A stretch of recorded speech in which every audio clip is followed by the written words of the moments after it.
Hey Capricorn, Sun, Moon, Rising, and Venus. This is Donna from Tarot. I'm doing something a little different this time because anytime I have these big spreads, I like for people to actually see the cards, and you can't really see them the way I normally do it. So I'm just gonna try this. If you like it, let me know in the comments. If you don't like it, let me know. Just give me your input on this. So Capricorn, we have a couple different spreads for you, and let's see, the first one's called "What the Hell Is Your Deal?" And it's what I'm not sure who this person. I'm assuming it as relationship that you're talking. You're a person you're thinking about, but it could be like a coworker or somebody else. But I'm pretty sure this one is a relationship, just because the way the cards are set up. And I'll explain what I mean in a second.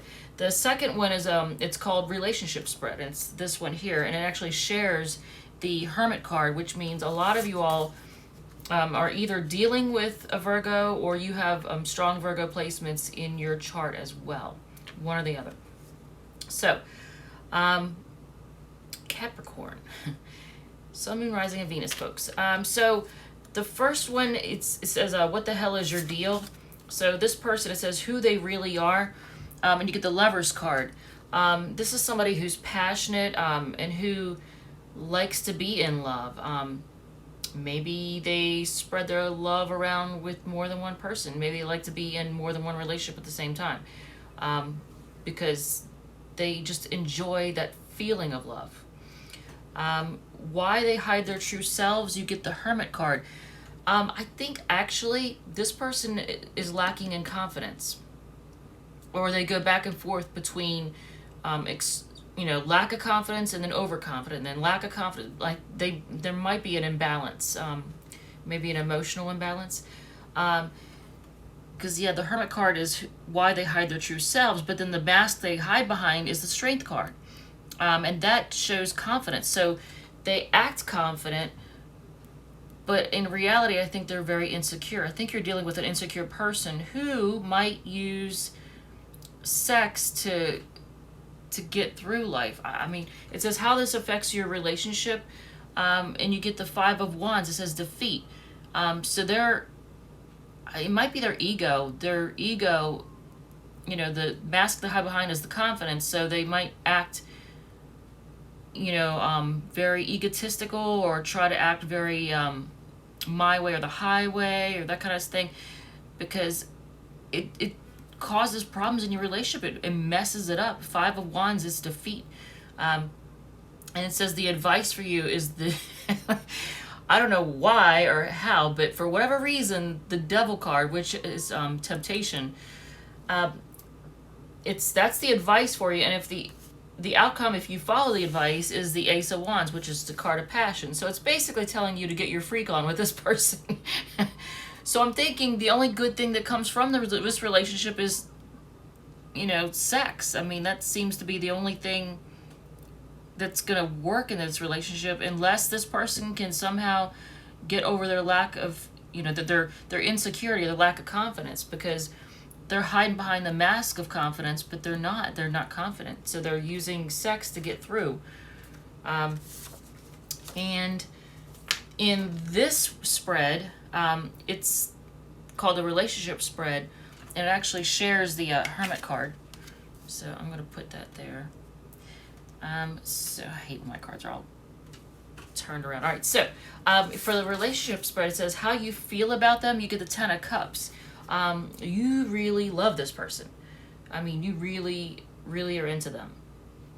And it says how they feel about you, Mother of Stones, which is kind of like Pentacles. And now in this deck, it's the key word here is perception.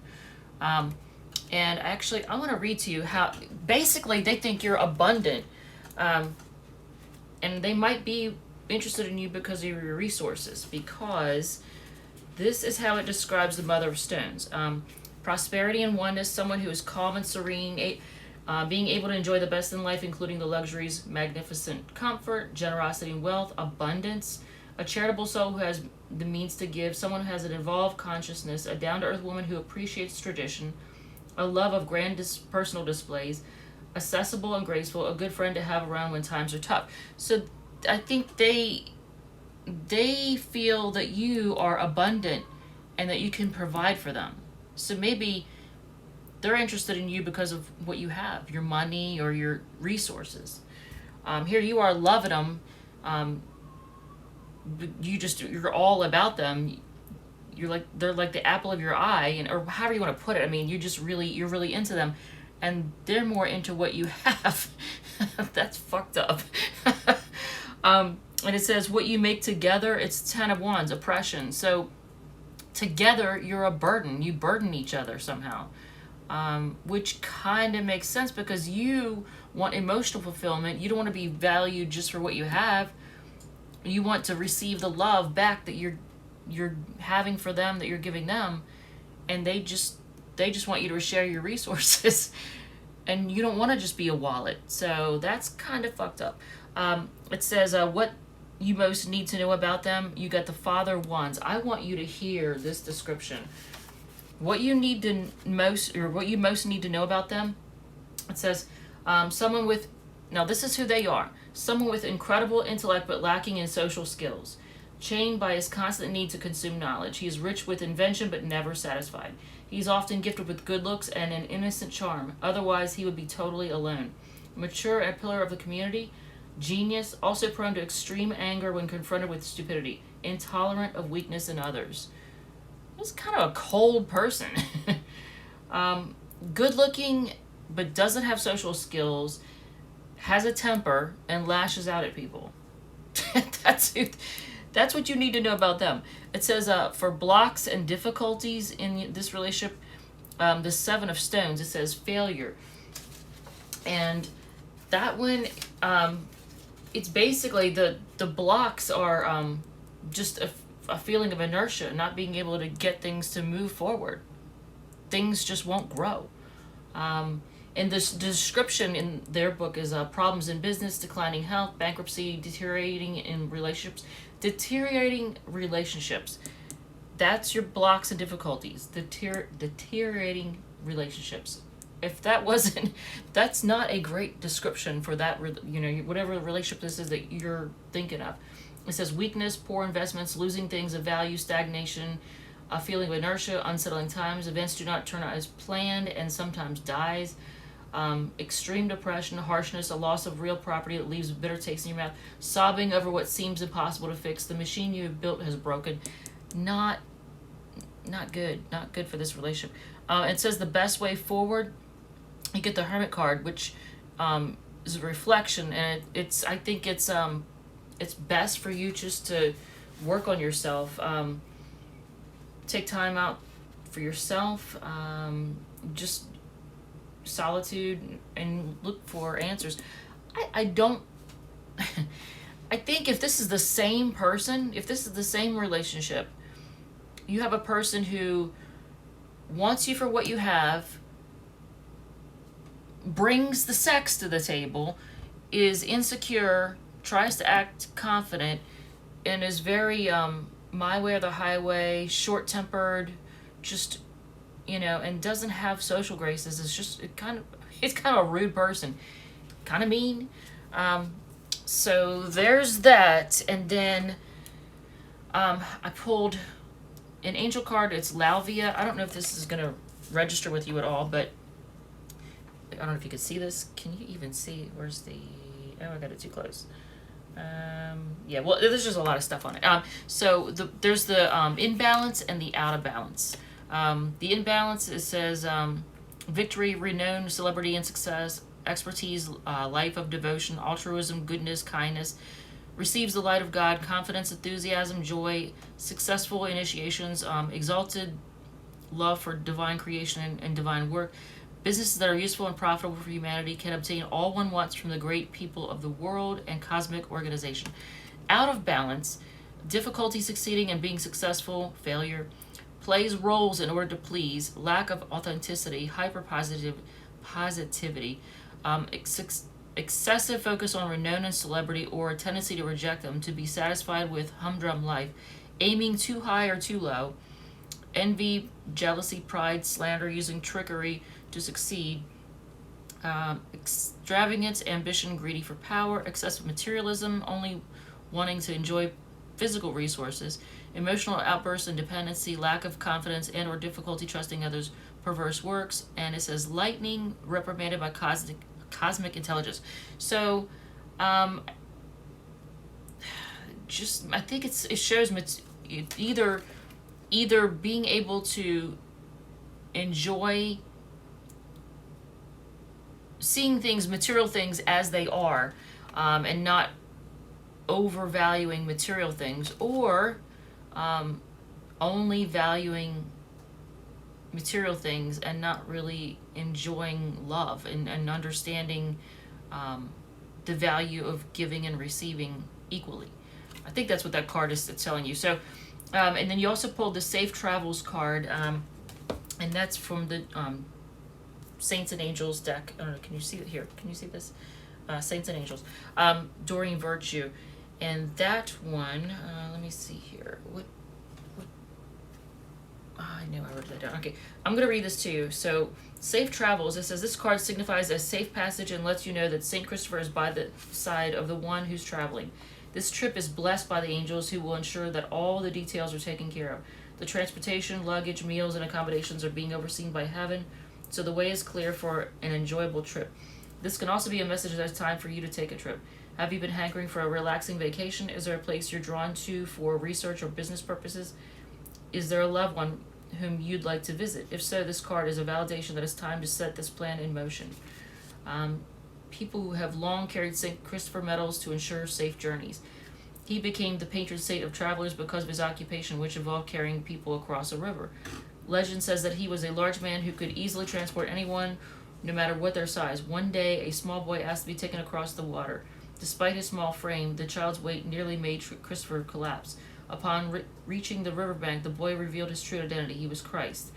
This saint's name means Christ bearer. So Saint Christopher means Christ bearer. And this is either to tell you that the travels that you're planning on doing, are you're going to have safe travel, or telling you to take a vacation or travel. And this deck is awesome. I love, can you see this, the dark mirror? I'm trying to, okay, there we go. This one, you got the colorless angel. And this is the card that, let me see if I can, I'm trying to get used to this. Oh, it's, yeah, okay, there. I want to do it so it doesn't glare. There's no glare. Okay, where's, I'm trying to show you. Lord, I'm getting used to this camera. Okay, so anyway, colorless angel. This one, and it's 23. Okay, so I want to read this to you, what this one is about. Colorless angel. It says, the stage of you're in may be having to do with denial in some way. It's better not to feel rather than feeling pain. So you're denying something. It says the visual seed. A dark horse prances proudly in the background, unnoticed by a man kneeling upon a pond. He wears a crown of mirth. His face expressionless. Behind him, wings of smoke and bones grow or disappear. So it says, apathy is the crown king of nothingness and the shining queen of whatever. The going dark message is we can be Siegfried, the dragon-slaying hero, but not when he slays the dragon, nor when he is betrayed and dies, but when he is simply doing nothing. We can be Michael, the archangel, while he waits bored and motionless, and St. George, surprised in a moment of stillness and nothingness. All the strong rivers have become a swamp when they reach the plains, and the most yummy food can become gummy after a couple hours unattended on a table. There's a lot of darkness when we make the habit of going gray. We numb our senses with a fog of delays, and then we just get indifferent to the fog herself. I'm here, we whisper, and if by a very tiny chance someone notices and replies and asks who's there, we become shy and we stay silent a little more. You cannot be saved unless you face the dragon, and the dragon hurts. Of course it does. So basically, inertia. This is a call for you to stop being inert. You've got to take action. You've got to face whatever your fears are. Something needs to be faced. Could it be a relationship? Could it be this relationship? I don't know. But you can't just let things be as they are, because nothing is getting solved. And let's see. I want to do. You know what? There's a fly in here, and I cannot stand. I cannot stand bugs of any kind. Oh look, on the bottom of the deck, 10 of Cups. All right, so I'm going to do a quick. Oh look, and there's Ace of Wands again. Ace of Wands. Somebody wants to get a little something, something. All right, so let's see. Your relationship. If you are having issues, like maybe you're not talking, maybe there's a timeout going on. Let's do a look to see how your person feels about you. How does your person feel about you? Optimistic, ready to, actually, it looks like they might even want a new start. They're ready to take off on an adventure with you. Carefree. What do they think of you overall? Like as a person or just in general, what do they think of you overall? They think you are King of Swords. You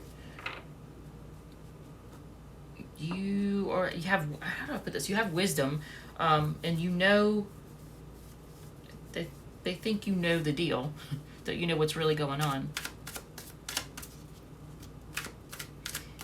What is their intention with you? What is their intention with my Capricorn folks? What is their intention? You have the Hermit. So their intention is to stay quiet. What are their actual actions with you? What are their actual actions with my Capricorn people? They want to work on it with you. They actually want to work together with you. So if things are not working in your partnership relationship, or if you're on a break, they actually do want to work on things with you. But is that just because they want to share in what you have? I don't know. You will know the answer to that. And who are we reading for next? Scorpio. And let's do some Donna's Destiny cards. Let's see what Donna's Destiny cards have to say. So they actually want to work on it with you, but I don't know if you, I mean, if that's what you want, if you really want this person. Because they're insecure and they're trying to, I think, use sex. Because this is, the Lover's card is who they are. Don Juan, or, you know, the female version of whatever that is. So your person must be the lover. But is it the lover with everybody? And so they have a my way or the highway attitude and a temper. Because the Father of Wands, that's what you need to know about them. All right, so 6 cards, Donna's Destiny. Blank cards are like wild cards. It means anything is possible. Okay, anything's possible. Positive recognition coming in. You need to open up emotionally. Oh, Capricorn, you just got called out. So it says you need to open up emotionally. You may think you are, but it's saying you're not. Cook them a special meal. Okay. They miss you. I'm sure they do. And pray more. Okay. So I don't need to hold up anything to the camera because you can clearly see everything. And we're reading for Scorpio next. So Capricorn, Sun, Moon, Rising, and Venus, folks. I hope this helps in some way. Thank you for those of you who have hit like, share, and subscribe, and commented. I appreciate it, and I will talk to you later. All right? Love you.